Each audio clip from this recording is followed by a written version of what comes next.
Bismillahirrahmanirrahim. Alhamdulillah. Wassalatu wassalam ala nabiyyina wa ala alihi wa ashabihi wa man tabi'ahum bi ihsan ila yaumiddin wa sallama tasliman katsira. Amma ba'du, fa ya ayyuhal ikhwah, kita lanjutkan pembahasan kita di Al-Khulasatu fi Ushul al-Fiqh pada halaman 16, yaitu ta'rif Ushul al-Fiqh.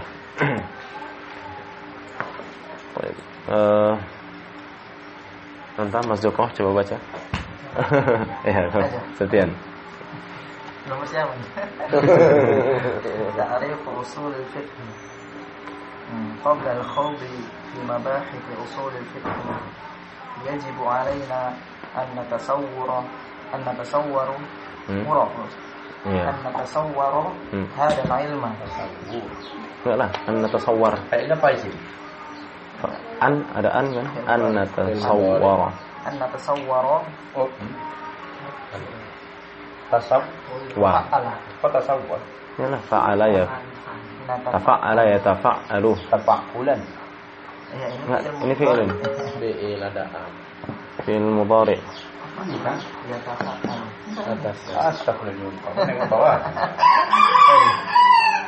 يجب علينا أن نتصور هذا العلم، وهذا يكون بالتعريف السليم الذي يؤدي إلى التصور الصحيح.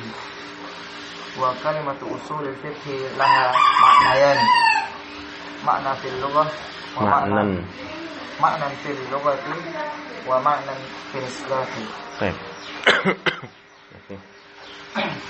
تعريف أصول الفقه. Apa ya bahasa Indonesianya? Definisi itu apa? Pengenalan. Pengertian ya. Pengertian usul fiqh. Iya. Pengenalan ya. Bisa juga ya, iya, pengenalan. Maksudnya di sini cara mengenalkan usul fiqh gitu ya. Untuk mengenalkan usul fiqh. Ya, pengertian lah. Ya mungkin begitulah. Atau kalau bahasa ininya ya definisi kan ya, definisi usul fiqh. Ya, kemari aja Pak Rudi. Nah, jadi kita masuk di judul definisi usul fiqh. Nah, mungkin mulai dari sini kita mesti menguras menguras daya pikir ya, menguras otaknya. Mending lagi. Ya, mulai dari sini kita akan menguras otak. Nah, di sini kata Syekh, قبل الخوض في مباحث أصول الفقه يجب علينا أن نتصور هذا العلم. Sebelum kita mulai membahas usul fiqh, ya, maksudnya sebelum kita masuk ke pokok pembahasannya, kan ya, sebelum kita masuk ke pokok pembahasannya, maka kita mesti tergambar tentang ilmu ini, ya, maka kita mesti tergambar tentang ilmu ini. Maksudnya, ya, kita harus tahu apa ilmu atau maksudnya ya usul fiqh ini, atau dengan kata lain apa definisi usul fiqh gitu loh. Ya, sebelum kita masuk ke pokok pembahasannya, yaitu isi dari usul fiqh itu sendiri, ya, sebelum kita membahas kaedah-kaedah yang ada di usul fiqh ini, maka selayaknya bagi kita, yajibu alaina, ya, wajib atas kita untuk menggambarkan ilmu ini, ya, tergambar sama kita ilmu ini. Ya, seperti yang selalu kita katakan ya, kadang-kadang kita terlalu sepele sama memahami judul, ya, langsung masuk membahas pokok pembahasan, namun judulnya aja ternyata nggak paham apa inti dari pelajaran itu, kan gitu. Wahada, dan hal ini dapat kita lakukan dengan at-ta'rifis salimil ladzi yuaddi ila at-tasawwuris sahih, dengan cara mengetahui definisi yang tepat. Wahada yakunu bit-ta'rif, ya, hal tersebut dapat dapat direalisasikan dengan at-ta'rifis salim, definisi yang benar, pengertian yang tepat, yang dapat menghantarkan kita kepada penggambaran yang benar pula. Alladzi yuaddi ila at-tasawwuris sahih, yang dapat menghantarkan kita kepada gambaran yang tepat. Ya. Jadi kalau misalkan definisinya nggak tahu, ya tentu kita nggak tergambar sama kita, tidak tergambar apa itu usul fiqih. Orang definisinya nggak tahu. Berapa banyak dari kita yang memahami sighah amar, memahami apa itu wajib, memahami apa itu sunnah, ya semua itu kan dibahas di dalam usul fiqih. Ya, apa itu wajib, apa itu sunnah, apa itu haram, apa itu makruh, kemudian sigha amar, sigha nahi dan sebagainya, mafhum, mantuq ya. Namun itu semua kan di usul fikih. Namun usul fikih sendiri dia enggak tergambar sama dia sebenarnya apa itu gitu. Nah, oleh karena itu yajib alaina an natasawwara hadzal ilm. Ya, mesti wajib atas kita wajib oleh kita tergambar akan ilmu ini ya. Khaut sebelum masuk. Sebelum apa ya? Sebelum mulai gitu ya. Qabla al-khaut.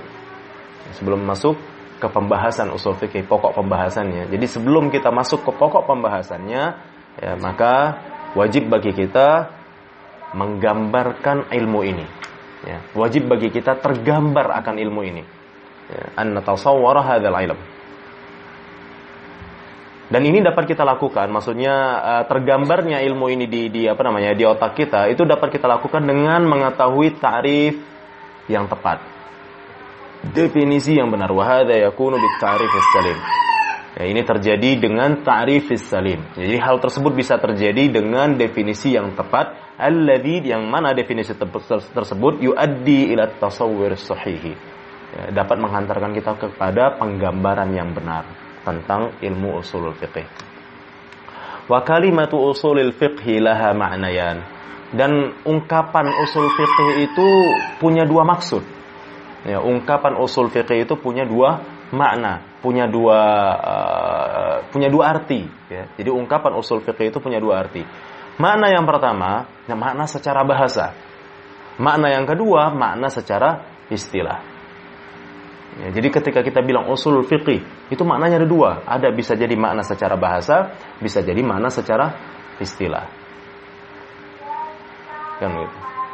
Nah, adapun makna secara bahasanya, ya, silakan lanjutkan.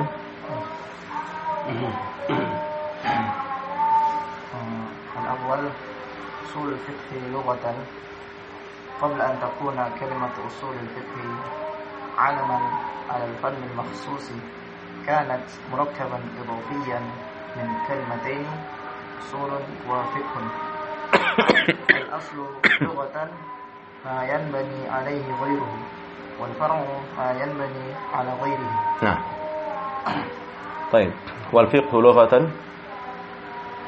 والفقه لغة coba bacakan dulu والفقه لغة. Langsung mana? Ya, coba baca dulu nanti baru kita balik lagi ke istirahat. لغة الفهم. ومنه قوله تعالى قالوا يا شعيب ما نفقه كثيرا مما تقول. Nah, baik. Nah, jadi usul fiqh lughatan qabla an takuna kalimah usul fiqh 'alaman 'ala al-fann al-makhsus kanat murakkaban idafiyan min kalimataini usulin wa fiqhin.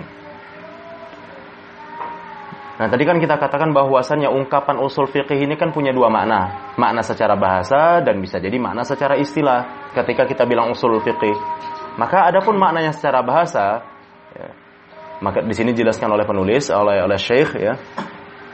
Sebelum kalimah usul fiqih ini, ya, sebelum kalimah usul fiqih ini menjadi nama atas sebuah disiplin ilmu, ya, atas sebuah disiplin ilmu tertentu. Jadi sebelum kalimah usul fiqih ini menjadi nama, ya, atas sebuah disiplin ilmu tertentu, kanat murakkaban idafiyan min kalimataini usulin wa fiqhin.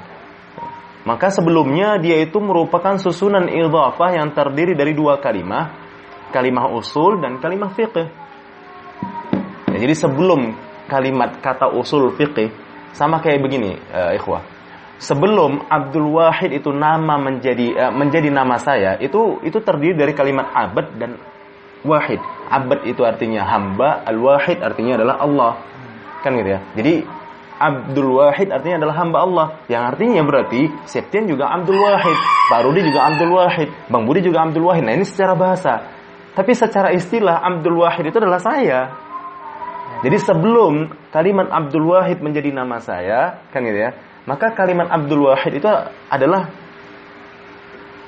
susunan idhafah yang terdiri dari kalimat abad dan wahid. Nah, begitu maksudnya. Syekh ingin menjelaskan demikian. Kira-kira mafhum ini?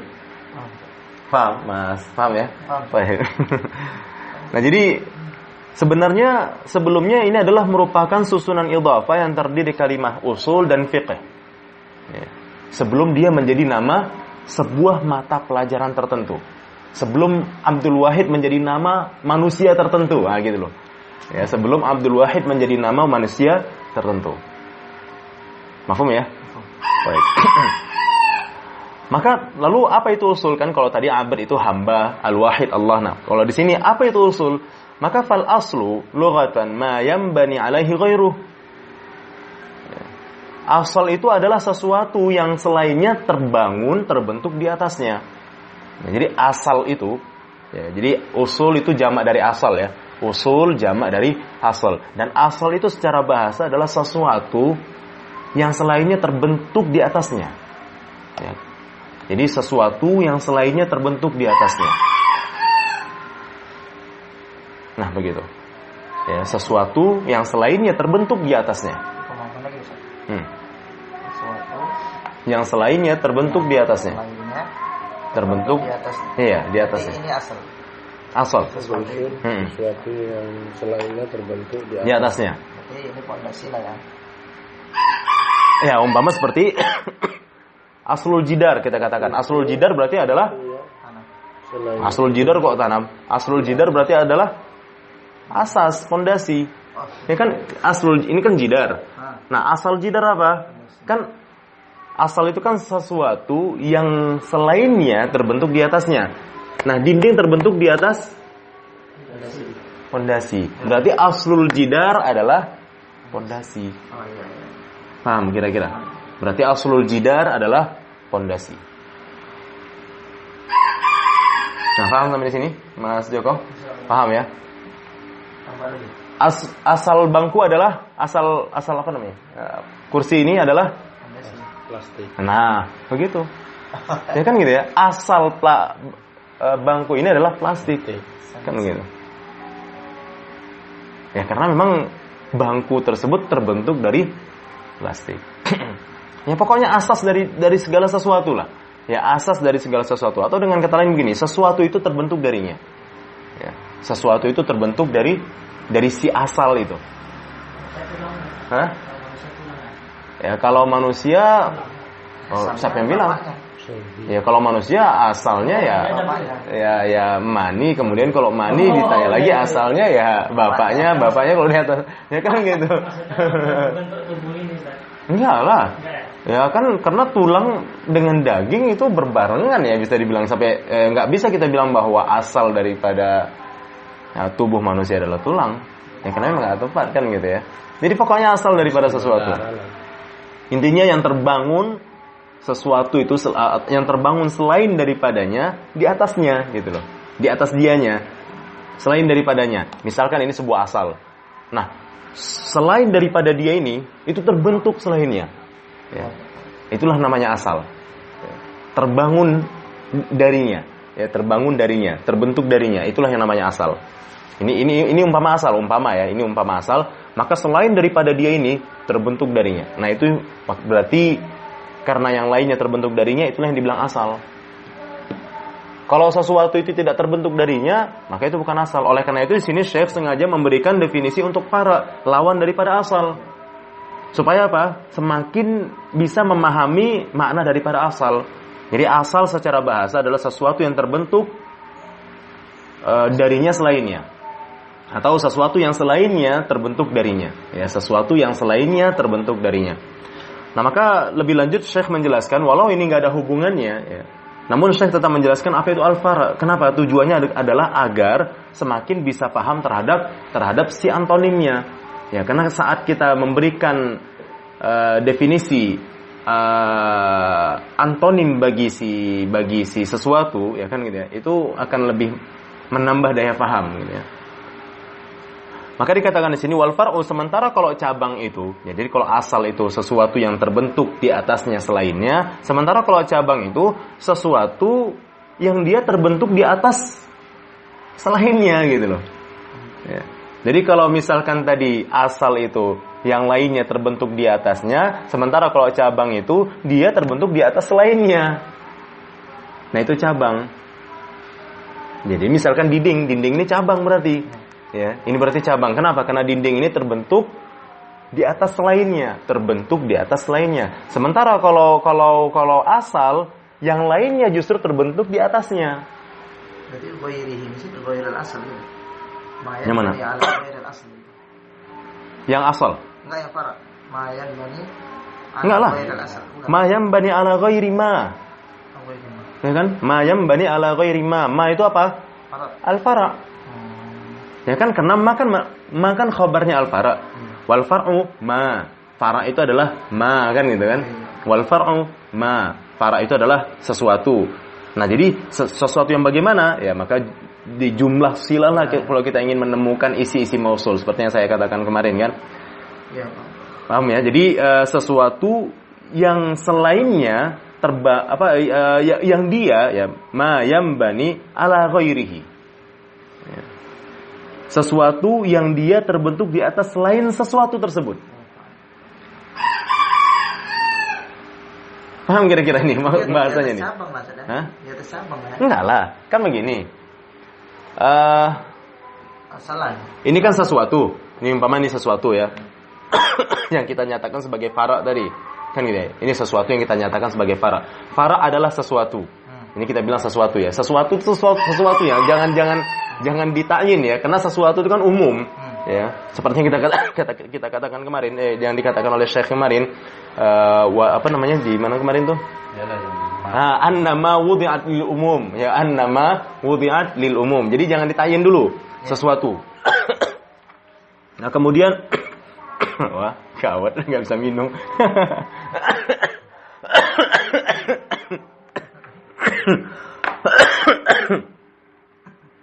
Nah, jadi begini. Inilah sesuatu tadi kita katakan. Wal far'u sesuatu. Fara' itu, cabang itu adalah sesuatu. Yang sesuatu ini terbentuk di atas selainnya. Ini kita bilang selainnya. Berarti selainnya siapa? Nya itu siapa? Kembali kemana? Sesuatu. Nah, kembali kemari. Ya. Jadi sesuatu itu fara' itu adalah sesuatu yang dia terbentuk di atas selainnya. Di sini selain sesuatu, ini kan kita sesuatu. Selain sesuatu tadi mana? Asal. Ini dia. Inilah selain sesuatu tadi, kan gitu ya. Nah, ini kita bilang selain sesuatu. Ya, selainnya, selain si sesuatu ini gitu. Selain si ma gitu loh. Nah, ini kita bilang selain sesuatu. Nah, begitulah bahasanya. Kenapa? Kenapa kok pakai bahasa rumit begitu? Ya mau nggak mau kita harus menggunakan bahasa umum. Ini kaidah. Ya, karena kaidah itu harus menggunakan bahasa umum. Ya. Makanya diistilahkan dengan qaidul ammah, kaidah umum, atau yang biasa kita kenal dengan dalil ijmaliyah kan gitu ya. Karena memang mau nggak mau begitu. Karena kita nggak bisa bilang begini, cabang itu adalah dinding. Memangnya cuma dinding doang yang cabang? Enggak, ada banyak cabang. Jadi mau nggak mau kita harus bilang sesuatu, kan gitu. Nah, kemudian apakah asal itu cuma pondasi? Enggak. Ada banyak asal selain daripada pondasi. Jadi mau nggak mau dibilang pakai ghairihi, selain, kan gitu ya. Nah, selain itu juga berupa sebuah benda, kan gitu ya. Jadi kan sesuatu yang mana sesuatu ini terbentuk di atas selain. Ini selain. Nah, selain ini maksudnya berupa benda juga gitu loh. Selain dirinya. Ya, selain dirinya. Nah, begitu. Nah, inilah sesuatu tadi. Paham kira-kira? Ini selain tadi, ya. Ini si selain. Nah, jadi karena si sesuatu ini kan gitu ya, terbentuk di atas selain dirinya, ya, terbentuk di atas selain dirinya, maka ini kita bilang cabang ini. Kenapa? Karena dia terbentuk di atas lainnya. Ini kita bilang cabang. Sebab kalau nggak ada selainnya, dia pun nggak ada. Kalau nggak ada pondasi, dinding nggak akan terbangun. Berarti dinding sudah dibilang katakan cabang. Betul. Cuma kita nggak bisa bilang dinding cabang itu adalah dinding, nggak bisa, karena bukan cuma dinding yang cabang. Jadi terpaksa pakai ungkapan-ungkapan begini yang mana kadang-kadang ungkapan seperti ini justru nggak bisa kita pahami. Butuh ada yang menjelaskan gitu loh. Memang malah semakin rumit. Sementara kalau tadi saya bilang, Pak Rudi, cabang itu adalah dinding. Mungkin Pak Rudi bisa langsung paham kan gitu. Oh, dinding cabang. Cuma yang jadi masalah kalau kita bilang begitu pun akan jadi bumerang juga, sebab bukan cuma dinding yang cabang, ada banyak lagi selain daripada dinding yang cabang begitu. Ya seperti ranting cabang, kan begitu. Kenapa? Karena dia terbentuk di atas selainnya, Maksudnya selain di situ juga berupa benda ya. Selain di situ maksudnya adalah berupa benda. Nah, paham itu kira-kira? Itu agak rumit. Iya, makanya ini bahasanya tinggi nih. Yang dipahami di sini kan yang sesuatu itu yang dari bawah, bukannya Bukan, enggak. itu dari tengah ke atas. Bukan, Ini. enggak, dulu. Ini kan kita bahas soal cabang ini. Kita bahas soal cabang. Cabang adalah sesuatu. Kita anggaplah ini sesuatunya. Kan gitu ya, kita anggap ini sesuatunya. Cabang adalah sesuatu. Tapi sesuatu yang bagaimana? Sesuatu yang dia terbentuk di atas lainnya, selain si sesuatu. Nah, itu baru bisa dibilang cabang. Tapi kalau misalkan justru dia itu sesuatu, yang mana dapat membentuk selain dirinya, itu bukan cabang. Itu justru asal. Nah, jadi baik fara maupun asal itu dua-duanya sesuatu, tapi sesuatunya berbeda gitu loh. Ini kan sesuatu juga nih. Ya, ini sesuatu, ini sesuatu. Nah, dua-duanya ini sesuatu. Tapi yang ini dibilang asal, yang ini dibilang cabang. Nah, berarti asal itu sesuatu yang bagaimana? Sesuatu yang cabang bisa muncul. Nah, gitu loh kalau bahasa simpelnya. Jadi, asal itu adalah sesuatu yang cabang bisa muncul. Sementara cabang itu adalah sesuatu yang dia berdiri di atas asal. Nah, itu mungkin bahasa simpelnya, bahasa mudahnya. Paham sampai di sini? Sesuatu cabang terbangun di atas. Nah, gitulah kalau kita pakai bahasa cabang ya. Jadi asal itu adalah sesuatu yang cabang muncul darinya. Ya kan gitu ya. Sementara cabang itu yang muncul dari asal. Nah, gitulah mungkin ya. Jadi cabang itu adalah sesuatu yang muncul dari asal. Nah, tapi penulis nggak pakai bahasa cabang, nggak pakai bahasa asal. Nggak pakai akar kan gitu. Hah? Akar itu pondasi boleh. Akar Ya kan kita ke atas pohon. Iya, jadi akar itu berarti apa? Kalau kita kembalikan kepada definisinya tadi, berarti akar masuk asal atau masuk cabang? Masuk asal. Kenapa kita bilang akar itu asal? Karena cabang muncul darinya. Iya, betul. Makanya kita bilang asal. Nah, paham sampai di sini? Nah, ini sebenarnya hanya definisi secara bahasa ya, belum secara istilah, belum ya. Hanya secara bahasa, kan gitu. Ngerti ya? Nah, kan gitu. Sementara al-fiqhu, sampai di sini paham ya? Sementara al-fiqhu secara bahasa al-fahmu. Ya, jadi al-fiqhu secara bahasa al-fahmu. Fiqih secara bahasa adalah pemahaman. Jadi buktinya apa? Bukti bahwa fikih secara bahasa adalah pemahaman. Nah, di sini sampai-sampai Syekh membawakan firman Allah ya, bahwasannya fikih itu memang secara bahasa adalah pemahaman. Qalu ya Syuaib, ma nafqahu katsiran mimma taqul. Mereka berkata, wahai Syuaib, kami enggak paham ya. Kami nggak paham banyak, atau kami tidak banyak paham ya. Ya, mungkin bahasanya sih lebih enak begitu. Kami tidak banyak paham dari apa-apa yang kau katakan. Ya, kami tidak banyak paham dari apa-apa yang kau katakan.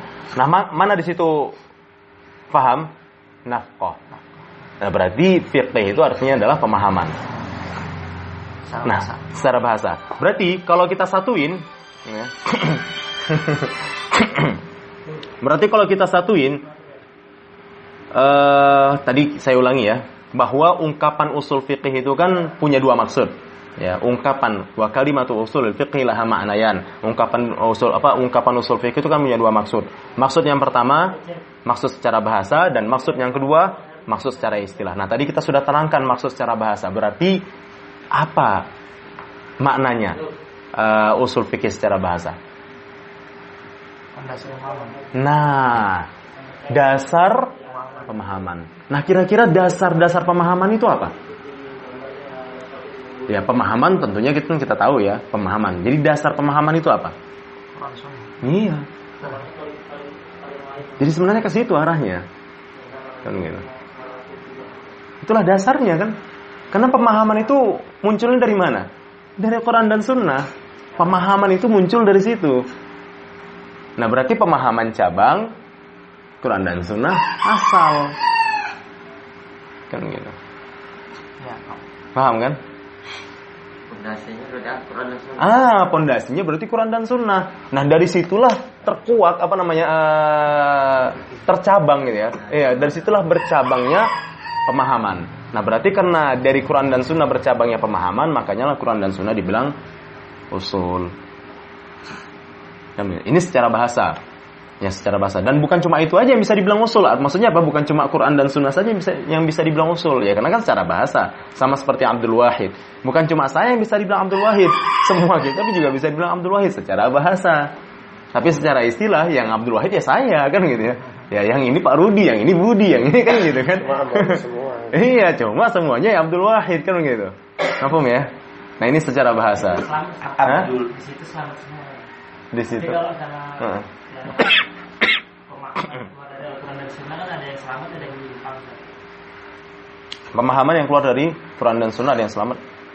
Kalau pemahaman yang keluar dari Quran dan Sunnah ya menyimpang semua lah, gimana mau selamat? Mas. Enggak maksudnya. Semua orang tarekat maksudnya kan. Kayak memahami Quran dan Sunnah tapi kan dipelintirin.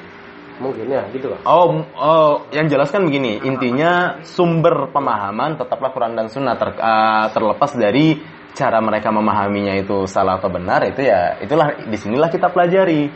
Inilah kerangka yang akan kita pelajari, apakah pemahaman kita itu benar atau salah kan gitu. Ya, di situ nanti kita akan adu hujah kan tentunya. Yang menyimpang termasuk cabang juga enggak? Termasuk lah. Iya, termasuk pemahaman. Terlepas dari pemahaman itu salah atau bukan, itu termasuk cabang. Iya, itu termasuk cabang. Ya, intinya pemahaman. Setiap segala yang pemahaman, ya misalkan umpama dia punya pemahaman bikin bom dari bolu, ya itu pemahaman juga. Kan gitu. Kan gitu ya. Ini kan pemahaman ya. Walau tahu kan gitu ya. Masa bikin bom dari bolu kan gitu ya. Ya bikin bom. Di pohonnya berarti benalu lah tuh yang nyimpangnya. Iya. Tapi kan si pohonnya tetap asal kan gitu kan. Iya, kira-kira begitu lah ya. Intinya cabang itu pokoknya segala sesuatu yang dia itu terbentuk di atas selainnya itu cabang. Kalau dan segala sesuatu yang dia itu selainnya terbentuk darinya itu asal. Paham itu kan? Memang kalimatnya kayaknya agak sulit kan gitu ya. Tapi sebenarnya gampang dipahami. Sebenarnya. Abstrak ya kan. Abstrak maksudnya? Ya ilmunya itu kayak abstrak. Ini nggak paham lagi saya ini. Maksudnya tidak terbenda kan itu. Memang iyalah. Ya itu abstrak juga terbenda Pak Rudi. Baik, jadi demikian. Intinya cabang terbentuk dari asal membentuk cabang. Ya kira-kira begitulah. Ya itu mungkin mudah untuk dipahami kan kalimatnya begitu. Itu dulu. Asal membentuk cabang. Ya, asal terbentuk darinya cabang. Ya, yang membentuk sebenarnya bukan dia ya. Asal terbentuk darinya cabang, sementara cabang ya, terbentuk di atas asal. Nah gitu. Terbentuk di atas asal. Asal terbentuk darinya cabang. Ya, asal ya, asal terbentuk selainnya di atasnya. Ya, di atas asal. Kalau pakai bahasa ini misalnya fal aslu lughatan ma yubna alaihi ghairu. Apa yang dibangun. Ya sama lah. Ya sama aja. Apa yang dibentuk ya. Enggak salah kalau di ma yubna alaihi. Ya, dibentuk. Jadi mayu benar berarti apa-apa yang dibentuk selainnya di atasnya. Mayu benar alaihi ghairu, apa-apa yang dibentuk di atasnya selainnya ya sama aja dibentuk juga kan gitu. Kalau ini terbentuk. Ini kan wazan infa'ala itu kan mutawa'ah kan gitu ya, terbentuk. Sementara kalau banaya beni itu kan biasa ya, mujarrad. Ya, Ustaz. Hah? Asal terbentuk dari apa-apa selainnya. Asal adalah apa-apa yang terbentuk di atasnya selainnya. Ya. Itu asal. Asal apapun yang terbentuk di atasnya selainnya. Iya. Ya. Oleh karena itu sebenarnya di sini cukup mudah jika antum tahu kembali dhamirnya kemana. Ya, dhamir alaihi dan dhamir ghairihi itu kembalinya kemana. Ya itu kembalinya ke ma semua ya. Alaihi kembali ke ma, ghairihi haknya kembali ke ma. Ma yubna ala ghairihi haknya kembali ke ma. Tapi ma yang ada di al-asal itu beda dengan ma yang ada di al-fara. Ya kan sesuatu itu kan ya. Ya memang dua-duanya sama-sama sesuatu, tapi sesuatunya berbeda. Ya, kalau sesuatu yang fara itu terbentuk di atas asal. Kalau sesuatu yang asal, dianya justru memunculkan fara, gitu loh. Paham kan? Baik. Ya gitu aja lah mudahnya. Kemudian usulul fiqih berarti artinya adalah dasar-dasar pemahaman. Cabang sesuatu yang terbentuk di atas lainnya. Ya, sesuatu yang terbentuk di atas lainnya. Terbentuk ini farad ini terbentuk fa'ilnya mustatir kembali ke ma. Iya, kembali ke ma. Benar. Kembali ke ma. Sementara kalau asal fa'il dari yang baninya justru ghairuh. Ya, justru ghair. Sementara kalau di sini justru simanya. Nah, situ pun harus jeli itu kan gitu ya. Jadi fa'il dari yang bani ghairuh. Jadi ghairulah yang terbentuk di atas sima kan gitu. Iya. Jadi ghairulah yang terbentuk di atas sima. Nah, jadi itulah asal. Kalau faradnya yang terbentuk. Nah, kalau faradnya yang terbentuk, berarti simanya lah pelaku dari yang bani. Iya, memang iya. Makanya kalau antum pahami ini kalimatnya sebenarnya mudah. Dan dengan itu pula antum bisa menjelaskan kan gitu kan. Saat antum memahami bahasanya. Kan sama ma yanbani alaihi ghairuhu. Ma yanbani ghairuhu alaihi. Ya benar. Ya. Yang penting kita menguasai mana fa'il gitu. Ya, mana fa'il ya, betul. Jadi ma yanbani alaihi ghairu itu kalau kita majuin itu fa'ilnya berarti ma yanbani ghairuhu alaihi. Iya, betul. Yang penting kita tahu fa'ilnya. Makanya pentingnya mendalami bahasa saya bilang kan gitu. Maksudnya meresapi gitu loh, mendarah dagingi bahasa gitu maksudnya. Iya. Penting ya. Jelas sampai di sini, Ikhwah? Nah, ini usul fikih secara bahasa. Adapun usul fikih secara istilah, maka kita akan bahas satu persatu dulu tetap ya. Jadi kita akan bahas secara harfiah. Maksudnya secara harfiah ya kata per kata. Baik. Adapun secara istilah, coba lanjutkan. Istilahan lahu ma'anan lahu ma'anin muta'addidatun minha. Kok muta'addidatun? Lahu ma'anin muta'addidatun minha. Iya. الأول الدليل كقولهم الأصل في هذه المسألة كذا أي دليلها. والثاني قاعدة المستمرة القاعدة المستمرة كقولهم الأصل في الميتة التحريم أي القاعدة المستمرة فيها هي تحريم أكلها. تحريم أكلها. تحريم أكلها. وكقولهم أكل الميتة وإباحتها للمضطر على خلاف الأصل أي على خلاف القاعدة. Nah, baik. Sementara secara istilah ya, maksudnya ini tentang asal tadi ya. Jadi kalau tadi secara bahasa asal itu ma yanbani alaihi ghairuh, kemudian untuk menambah pemahaman, Syekh pun mendefinisikan fara' supaya semakin paham apa itu asal secara bahasa kan. Jadi setelah dia terangkan asal secara bahasa, dia pun terangkan fara' secara bahasa. Gunanya adalah menambah pemahaman. Ya, karena kan gitu. Kita akan paham apa itu cantik saat juga paham apa itu jelek. Kita akan paham apa itu tinggi saat juga paham apa itu pendek. Itu akan menambah pemahaman. Ya, oleh karena itu nanti banyak para masyayikh ketika menjelaskan suatu disiplin ilmu, mereka selalu menerangkan sinonimnya. Ya, untuk ketika baca-baca kitab akan begitu ya, selalu menerangkan sinonim antonimnya. Ya, lawan dari kalimat tersebut. Adapun secara istilah lahu ma'anin muta'addidatun minha, maka kata Syekh di sini sebenarnya punya banyak makna sekali, punya banyak sekali makna ya. Jadi secara istilah kata asal itu punya banyak makna. Di antara maknanya, nah di sini Syekh hanya menyebutkan dua makna karena ini yang paling mewakili gitulah mungkin ya. Yang paling paling penting ya. Di mana makna asal secara istilah itu imma dalil, imma qaidal mustamirrah. Jadi bisa jadi makna asal secara bahasa itu adalah dalil. Oleh karena itulah kita bilang Quran dan Sunnah tadi adalah asal. Padahal secara bahasa Quran dan Sunnah itu bukan cuma Quran dan Sunnah saja yang asal, ada banyak yang namanya asal. Tapi ketika kita bilang Quran dan Sunnah itu asal, maksudnya secara istilah. Ya, secara istilah artinya adalah dalil. Seperti misalkan perkataan mereka al-aslu fi hadhil mas'alah kadza ay daliluha. Ya. Seperti ungkapan mereka asal di dalam permasalahan ini adalah ini. Maksudnya apa dalilnya? Ya, misal seperti ketika kita belajar at-tadhhib kan selalu tuh al-aslu fiha, ya, al-aslu fihi. Maksudnya apa? Ad-dalilu fihi kan gitu. Qaulullah ta'ala atau haditsu an kan gitulah kira-kira. Nah, jadi itulah kata asal secara istilah. Jadi asal secara istilah artinya adalah dalil.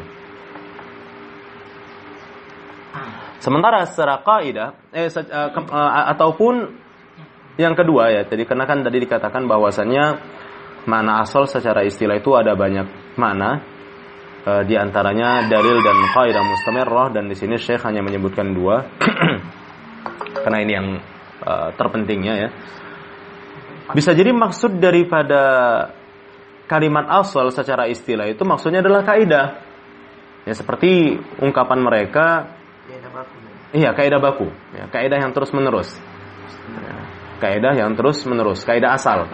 Ya, kaidah asal. Seperti misalkan kata mereka al-aslu fil maita at-tahrim. Ya, al-aslu fil maita at-tahrim. Asal di dalam asal di dalam bangkai itu adalah haram. Asal di dalam bangkai itu adalah haram. Maksudnya apa? Kaidah di dalam bangkai adalah haram. Gitu loh. Iya, kaidah baku, kaidah asli, kaidah asal. Ya kan gitu ya. Kaidah asal bangkai itu adalah haram. Hakikat bangkai itu haram pada asalnya. Kaidah asal lah. Iya, kaidah asal. Ya. Biasanya kita bilang secara asal. Iya. Betul. Asal itu hukumnya haram ya, biasanya kan gitu ya. Bangkai itu haram. Kalau darurat boleh. Nah, itu lain lagi kan gitu. Yang jelas itulah dia. Nah, itulah yang dimaksud dengan asal. Ya, asal. Makanya kita bilang asal kan. Al-aslu fil maita at-tahrim. Bangkai itu asalnya haram gitu loh. Ya, maksudnya apa? Bangkai itu asalnya haram. Maksudnya adalah kaidah bakunya haram gitu loh. Nah, itu kan pakai kata asal juga. Tapi apa yang dimaksudkan kalimat asal dalam ungkapan kita tadi? Kaidah mustamirrah. Ya, bukan mayubna alaihi. Ya, tapi sebenarnya ya tetap juga ya ada hubungannya juga maknanya secara bahasa gitu. Jadi maknanya secara istilah itu ada hubungannya juga dengan maknanya secara bahasa. Nah, demikian. Ai al-qaidatul mustamirrah fiha hiya tahrimu akliha. Jadi di sini Syekh ingin menjelaskan ungkapan al-aslu fil maita at-tahrim. Maksudnya adalah ketika kita bilang al-aslu fil maita at-tahrim, maksudnya adalah al-qaidatul mustamirrah fiha hiya tahrimu akliha. Yani bangkai itu aslinya atau bangkai itu kaidah bakunya adalah haram memakannya. Itu maksudnya ketika kita katakan al-aslu fil maitati tahrim. Wa ka qaulihim, dan seperti juga ungkapan mereka aklul maitah wa ibahatuha lil muttarri ala khilafil asal.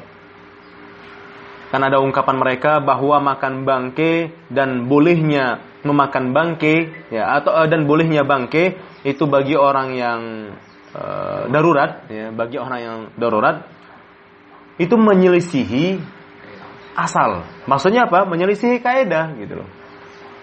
Ya, ketika kita bilang menyelisihi asal ini menyelisihi asal dia ini. Maksudnya apa? Menyelisihi kaidah. Jadi intinya apa? Kalimat asal secara istilah bisa saja maksudnya adalah dalil, tapi bisa pula maksudnya adalah sebuah kaidah. Kaidah mustamirrah ya, kaidah mustamirrah, kaidah asli. Ya, kaidah asal. Nah, jadi itulah kata asal yang terdapat di dalam ungkapan kita di agama ini.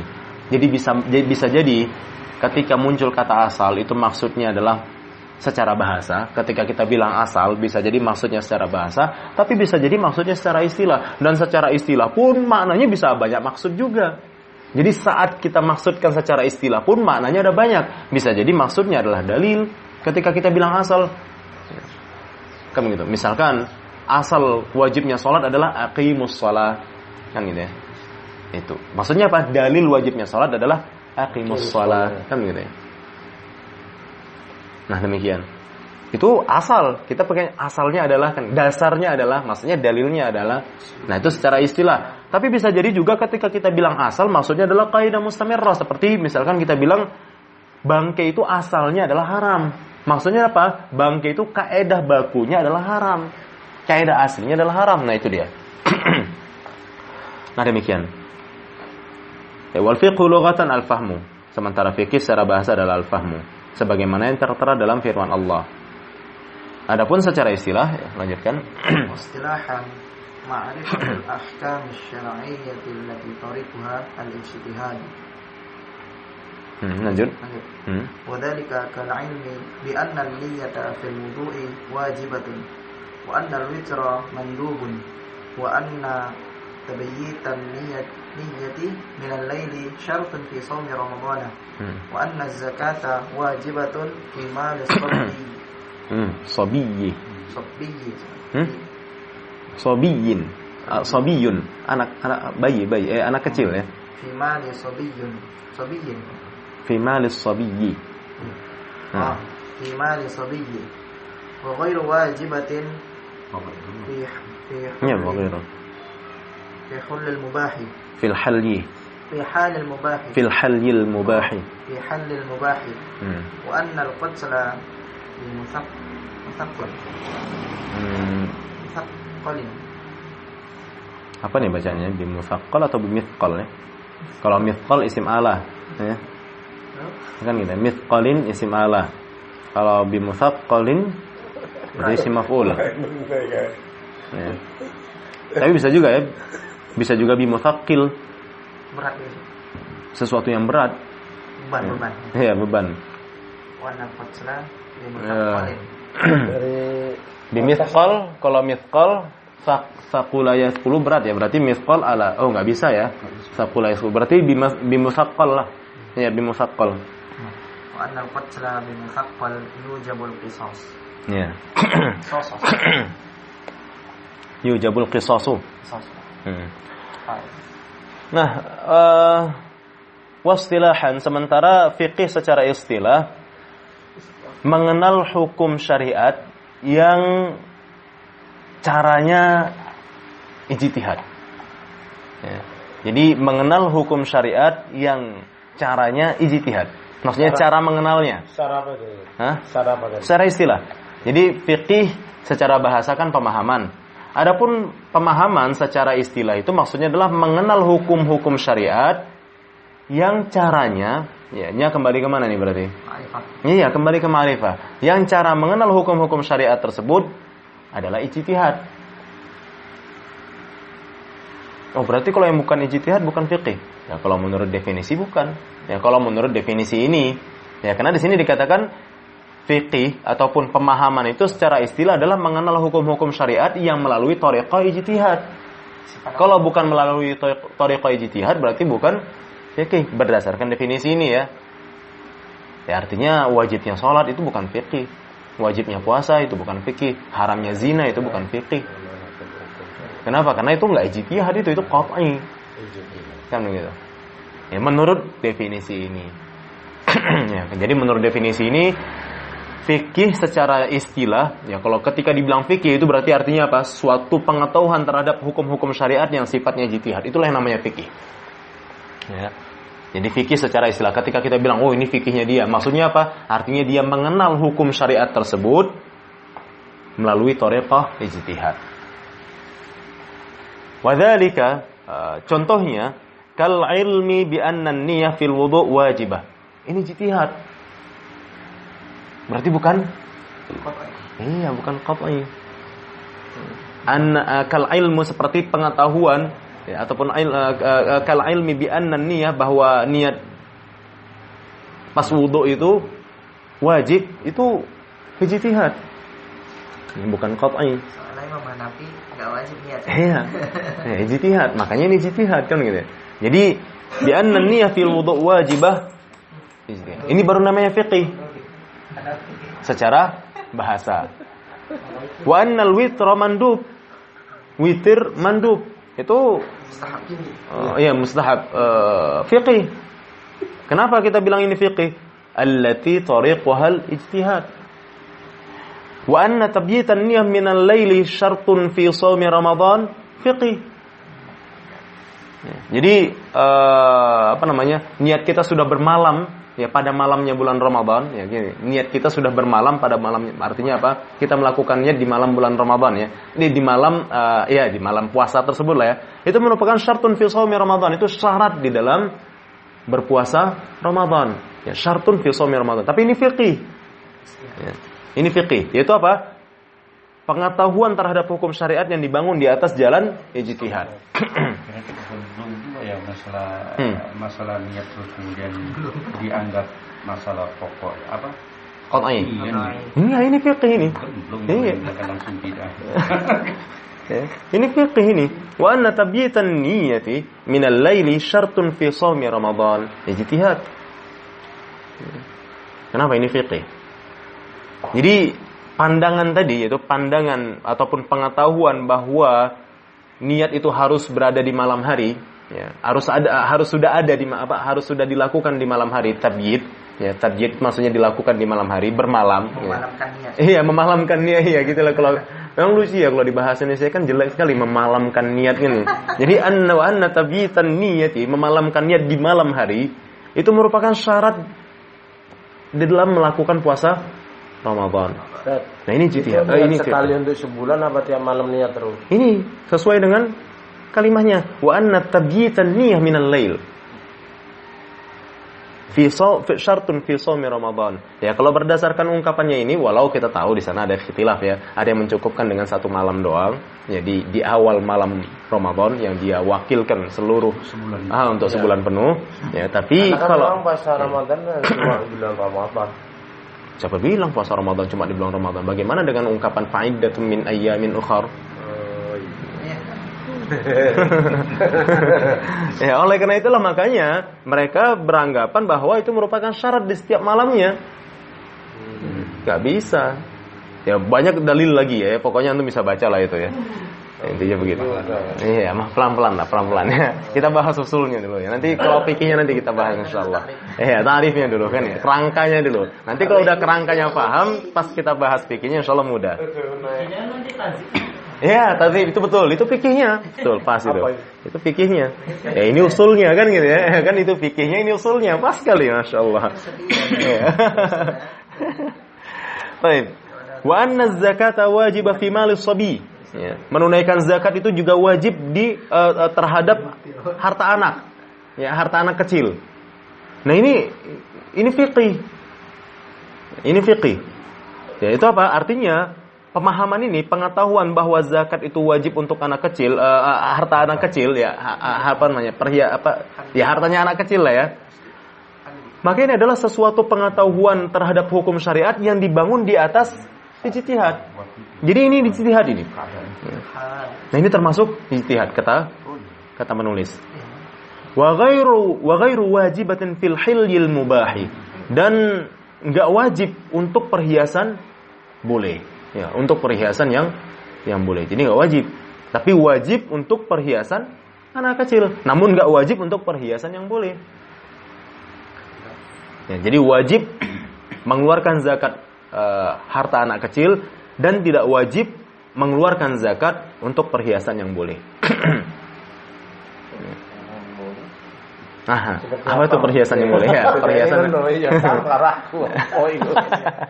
Ya, perhiasan yang boleh adalah seperti misalkan jam besi apa? Cincin besi atau cincin perak itu boleh ya? Perak boleh. Boleh ya? Yang nggak boleh. Iyalah perak lah yang boleh. Ya. Emas yang nggak boleh ya kan? Swasta pun nggak boleh swasta. Swasta itu apa? Saya nggak tahu lah swasta itu apa. Di bawah emas, tapi bermutu. bermutu. Kalau itu apa? Ada kadar emasnya. kadar emasnya, kalau emas nggak pakai itu nggak bisa dibentuk kadang. Dia di dalamnya terkadang ada isinya juga. Di atas perak Ya, lagi. berarti perhiasannya nggak boleh lah. Tapi ketika wanita yang make, ya jadi halil mubah. Tapi kalau laki-laki yang make, halil haram, gitu loh. Makanya itu Ustaz pun sampai lepas juga itu. Pernah pakai juga swasta kalau orang halal itu. Swasta. Oh iya. Pas enggak? Iya punya. Saya pun nggak tahu apa itu Karena swasta. puasa itu seperti Bukan bukan emas, emas, tapi mahal. Tapi mahal. Mendekati. Ya, masalahnya bukan soal mahal nggak mahalnya Iya, loh Pak. iya, Dahulu iya. besi mahal. Terkandung dia, terkandung juga Iya. emas gitu. Itulah Iya. Bahasanya kawin.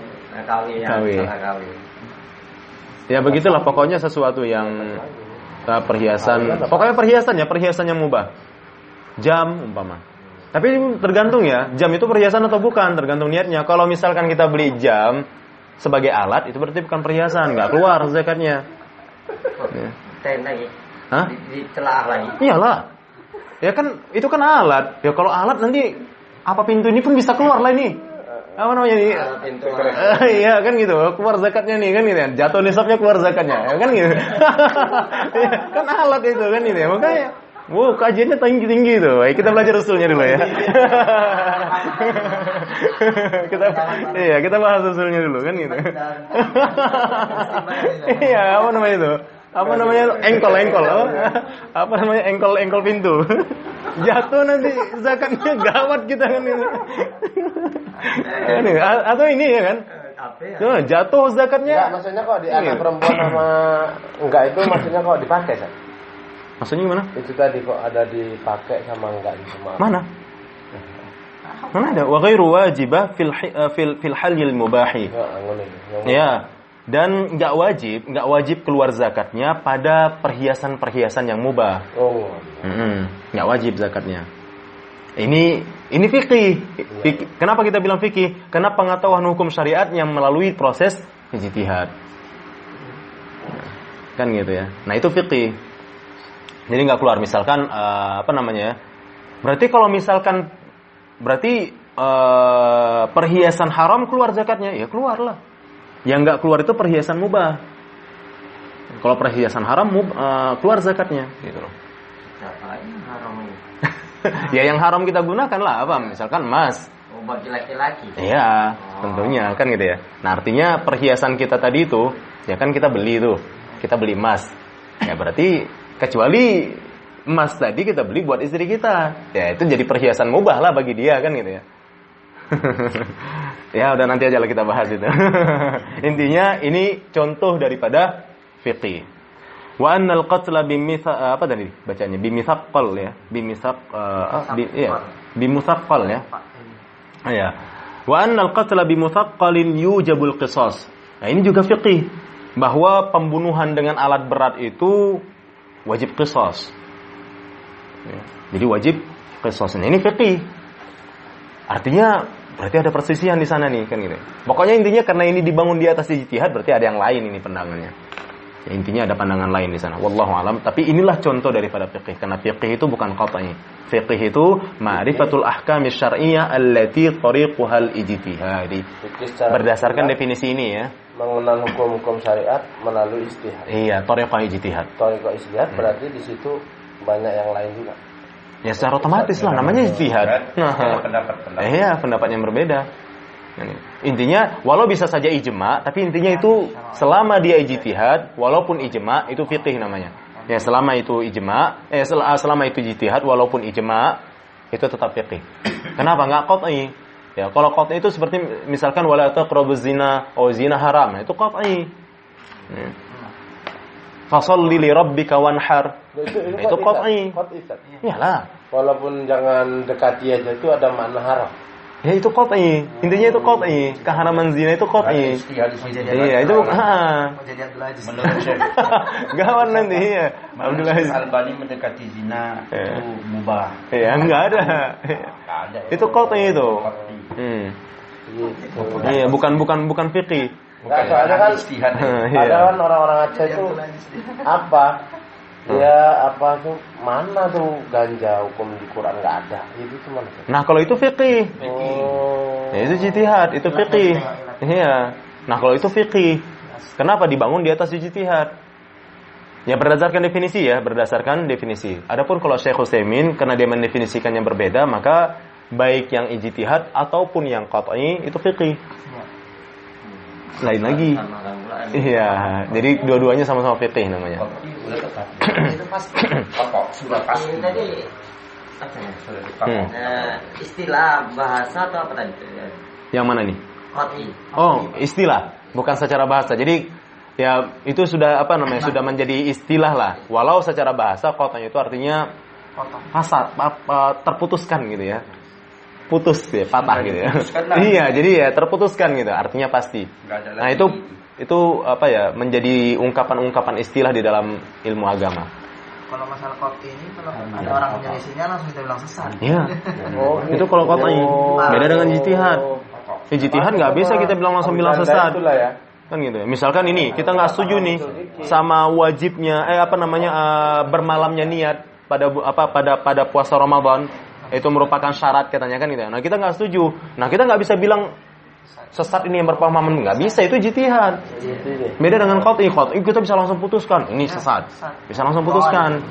Makanya contoh kayak Abdul Aziz itu karena dia bilang zina halal, ya itu udah sesat, itu menyimpang itu. Abu Janda bukan Abdul Aziz.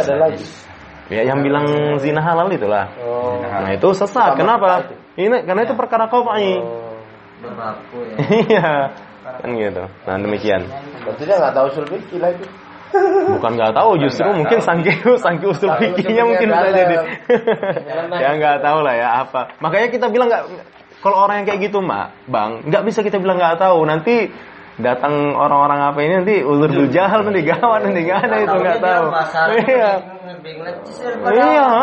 Dari mana ceritanya nggak tahu, orang pinter berarti dia kan gitu. Kita baru ini ngomongkan Berarti dikelabui iblis ya berarti manusia ya. Ya intinya begitulah, Oleh karena itulah kita memohon kepada Allah, ihdinas siratal mustaqim siratal ladzina an'amta 'alaihim ghairil maghdubi 'alaihim waladdallin. Amin. Nah, yang mana tuh? Abdul Aziz, ya Ustadz Firanda mengkafirkannya kan? Ya kan gitu ya. Ustadz Firanda mengkafirkannya. Berarti kalau dia pemahaman itu deket-deket wanita berbahaya itu. Gimana? Kalau dia berpemahaman kayak gitu, dia terangkan kayak gitu.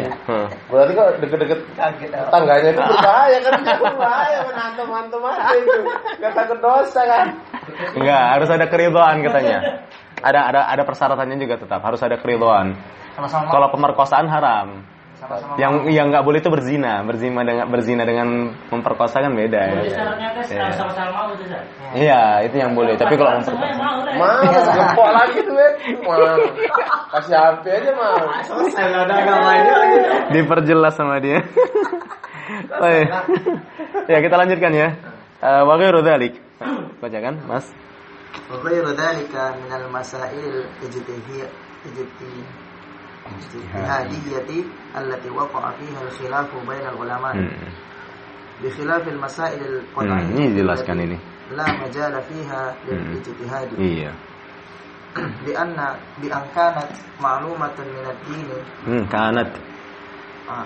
بأن كانت معلومة من الدين بالضرورة Iya. وذلك كالعلم بأن الصلوات الخمسة واجبة وأن صيام رمضان واجب وأن الزنا حرام وأن الربا حرام ومن شابه هذا من الأمور القطعية الكثيرة فمعرفة هذه المسائل لا تكون فقها على هذا التعريف. Iya, baik. Nah, على هذا التعريف.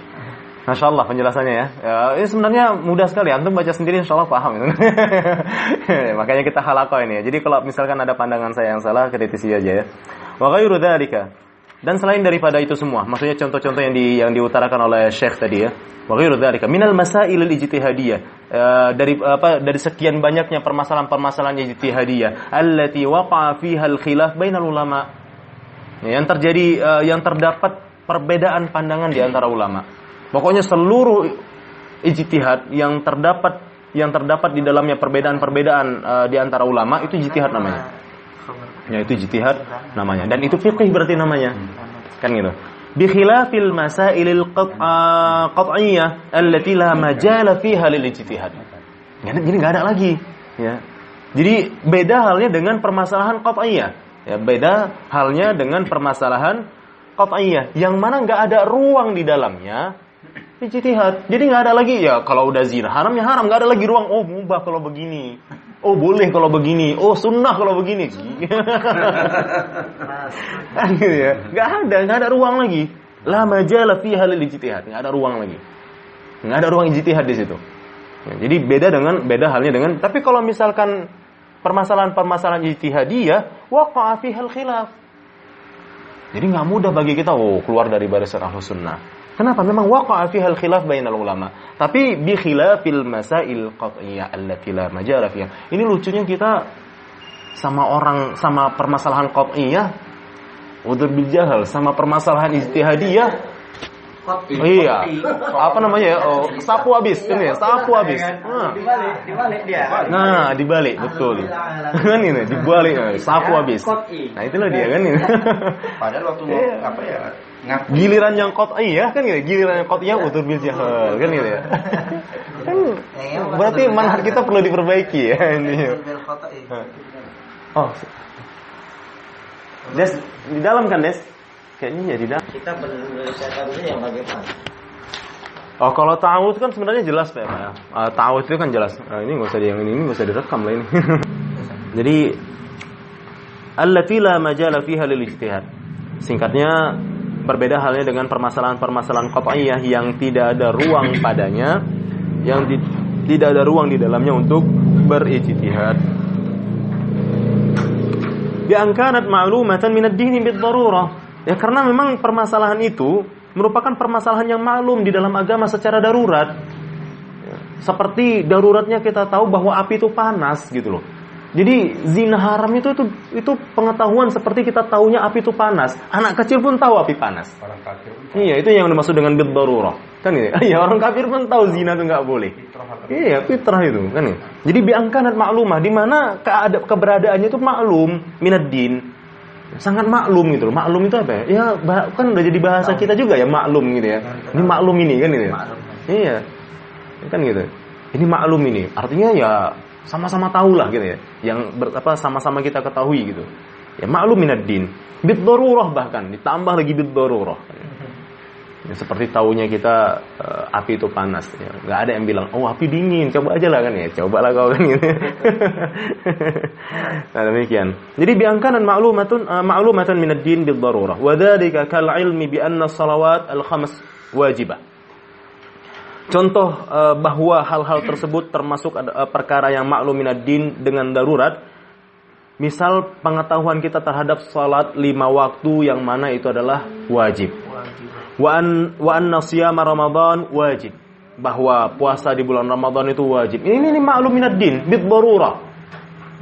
Sampai anak kecil itu pun tahu kan gitu bahwa puasa kan gitu. Sampai menyelisihnya ya baru kan gitu ya. Sempat ada yang bilang, "Oh enggak, puasa bulan Ramadan tuh hukumnya sunnah," kan gitu. Kenapa? Ini qat'i kan gitu. Jadi la majala fiha lil ijtihadi. Atau wa anna zina haram. Nah ini maklum minad-din bid-darurah. Ya maklum minad-din bid-darurah. Wa anna riba haram, maklum minad-din bid-darurah. Enggak ada yang menghalalkan riba kan gitu. Wa ma syabaha hada, ataupun apa saja yang menyerupai perkara-perkara tersebut minal umuril qat'iyyatil katsirah, dari perkara-perkara qat'iyah yang amat sangat banyak. Fama'rifatu hadhil masail la tusamma fiqhan ala hadzal ta'rif. Jadi benar tadi berarti apa yang saya katakan, bahwa mengetahui permasalahan-permasalahan qat'iyah itu tidak dinamakan sebagai fikih berdasarkan definisi ini. Berdasarkan definisi ini ya. Adapun kalau definisinya Syekh Utsaimin berarti masuk, karena Syekh Utsaimin dia definisinya beda lagi ya. Bahkan di sini dijelaskan lagi ya, coba bacakan. Bahkan di sini dijelaskan. Lanjut bacakan. Fal ma'rifatu huna ma'na dhann. Iya. Li'annaha khassatan bil masail al-ijtihadiyyah. Iya. Wa hiya mazmunah. Iya. Khassatun. Li'annaha khassatun. Li'annaha khassatun bil masail al-ijtihadiyyah wa hiya maznunah. Iya. Nah ini dia. Beda halnya dengan penjelasan Syekh Utsaimin, di mana Syekh Utsaimin bilang fal ma'rifatu al-ilmu wadh-dhann. Sementara kalau di sini dikatakan fal ma'rifatu huna bima'na dhann. Ya udah satu aja. Sementara kalau Syekh Utsaimin bilang ma'rifah itu bisa jadi ilm, bisa jadi dhann. Jadi ketika dibilang ma'rifatul ahkam syar'iyyah, bisa jadi artinya apa? Ilmul ahkam syar'iyyah atau dhannul ahkam syar'iyyah gitu loh. Sementara kalau di sini Syekh ya, ma'rifatul ahkam syar'iyyah maknanya adalah hanya dhannul ahkam syar'iyyah. Paham ya? Jadi intinya di sini Syekh bilang fal ma'rifatu huna, dan ungkapan ma'rifah di dalam definisi kita tadi itu adalah maknanya adh-dhannu li'annaha khassatun bil masailil ijtihadiyah. Karena apa? Ya karena permasalahannya itu hanya terkhusus pada permasalahan-permasalahan ijtihadiyah. Wa hiya mafnunah, dan ijtihadiyah itu adalah mafnunah, dugaan. Kan gitu. Dugaan. Iya. Nah, demikian. Jadi enggak termasuk ya. Sementara kalau Syekh Utsaimin bilang fal ma'rifatu ya al muradu biqaulina ma'rifah ya, kalau di al ilmu al usul min ilmu usul al ilmu wadh-dhann katanya. Ya, beda, jadi beda dengan Syekh Ibnu Utsaimin di sini. Baik, lanjutkan wa hadza ta'rifu Imam al-Haramain. Wa hunaka ta'rifatun ukhra katsiratun bil fiqh. Iya. Nah, inilah yang dipahami oleh Imam Al-Haramain. Ya, penulis Waraqat maksudnya ya. Ya, jadi inilah yang dipahami oleh Imam Al-Haramain. Jadi Imam Al-Haramain memaknai fikih dengan makna ini. Ya, mendefinisikan fikih dengan definisi ini. Namun begitu pun di sana terdapat definisi-definisi lain yang sangat banyak sekali untuk definisi fikih ini. Ya, jadi nggak hanya itu memang ya, tapi ada banyak di sana definisi-definisi lain terkait masalah fikih ini. Namun Imam Al-Haramain mendefinisikan fikih sebagaimana yang tertera di dalam buku ini. Jadi Imam Al-Haramain ataupun penulis Waraqat mendefinisikan ataupun memahami fikih dengan pemahaman tadi. Selama ini maknai Imam Haramain ini Imam dua tanah haram, bukan nama orang. Nama orang ini Haramain. Enggak, memang Imamul Haramain ini julukan dia, karena memang pada masanya dia dijuluki sebagai Imamul Haramain, imam bagi kedua tanah tersebut. Ya, tapi sudah nisbah kepada nama orang gitu enggak? Untuk Imam Haramain tadi. Ada di Waraqat. Oh iyalah. Jadi apa namanya ya, misalkan Syekhul Islam Ibnu Taimiyah yang enggak dibilang Imamul Haramain gitu loh. Atau misalkan Syekh Muhammad bin Abdul Wahhab kan enggak dibilang Imamul Haramain, ya Imamun Najd malahan ya kan gitu. Kan gitu. Ya, ini sudah jadi laqab bagi awalnya ini maknanya secara bahasa, tapi sudah jadi ya sama kayak Abdul Wahid tadi lah ya. Sudah jadi laqab. Ya, lanjutkan. Wa amma mawdu'u ilm al-fiqh fa huwa fi'l al-mukallaf wa huwa fi'l al-mukallaf min haythu al-hal min haythu al-hill min haythu al-hill wal haramati wal hurmah. Oh, salah. Kayaknya masdarnya hurmah. Benar ya? Wal hurmah wal atau haramah. Hurmah sucian hurmah. Enggak. Itu maksudnya bentar ya. Haramah penjagaan. Haramah ya.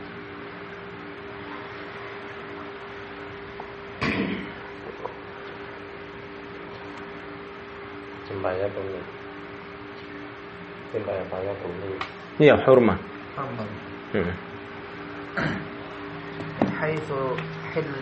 حيث الحل والحرمة أي من حيث عروض الأحكام الشرعية له. Apa arud? Ay min haitsu arudil ahkam. Hurma kan haram-haram kan? Ya kan? Hurma itu haram-haram. Syar'iyyah lah. Apa arud ya? Persajakan. Persajakan. Irama lagu. Tatoka. Dan ma'arud set. Al-arud. Menawal. Ya, apa ya? Ilmu al-arud itu ya ilmu syair itu ya. Kayaknya bukan itu maksudnya nih. Oh, sisi. Arud itu sisi. Enggak. Isim mufrad. Baik. Jadi wa amma maudhu' di sini kan Syekh menjelaskan adapun maudhu' usul fiqih, ya maudhu' pelajaran usul fiqih, apa maudhu'nya? Pokok pembahasannya apa gitu ya. Ya, apa yang dibahas gitu loh. Jadi kalau kita bilang, "Oh, kami belajar usul fiqih." Apa sama kayak misalkan kami belajar nahwu, apa yang dibahas di dalam nahwu kan gitu. Yang dibahas di dalam nahwu adalah i'rab dan bina kan gitu. Yang dibahas di dalam sharaf adalah syakal dari huruf awal sampai huruf sebelum akhir kan gitu. Apa yang dibahas dalam usul fikih apa? Nah, ini dia. Ini baru mau kita bahas wa amma mawdu' ilmil fiqih kan gitu ya. Wa amma mawdu' ilmu al-fiqh, maka ini jawabannya fa huwa fi'lul mukallaf min haitsul hilli wal hurmah. Jadi pembahasan di dalam ataupun mawdu'nya ilmu al-fiqh itu adalah bukan usul fiqh ini ya, bukan usul fiqh afwan, tapi ilmu fiqh. Ini Ya, bukan usul fiqh. ini dibaca bahwa fi'lul mukallaf min haitsu kan setelah haitsu ada jumlah ismiyah atau jumlah fi'liyah. Ya, min haitsul hillu wal hurmah. Gitu. Min haitsul hillu wal hurmatu. Ya, min haitsul hillu wal hurmatu. Nah, jadi adapun pokok pembahasan ilmu fiqih ya, bukan usul fiqih ini, afwan. Pokok pembahasan ilmu fiqih itu adalah perbuatan-perbuatan para mukallaf. Itulah yang kita bahas. Ya, perbuatan-perbuatan para mukallaf.